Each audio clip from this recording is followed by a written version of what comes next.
কথায় আছে, মানুষ মানুষের জন্য এতটুকু সহানুভূতি কি মানুষ দিতে পারে না? দেয় না, ইচ্ছা করে দেয় না। মানুষের মধ্যে টানাটানি আছে। একটা মানুষ যখন উপরে ওঠে আর একটা মানুষ তাকে ঠ্যাং ধরে নিচে নামায়।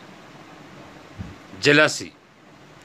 কাঁকড়াগুলো দেখবেন, যদি একটা হাঁড়ির মধ্যে কাঁকড়া রাখেন, একটা কাঁকড়া বেয়ে বেয়ে যখন হাঁড়ির কানায় উঠবে, আর একটা কাঁকড়া তাকে টেনে নামিয়ে দেবে, উঠতে দেবে না।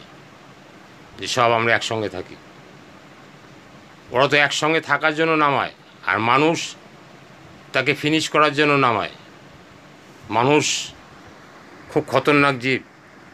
আপনাকে বুঝে শুনে চলতে হবে, বড় হতে হবে বুঝে শুনে।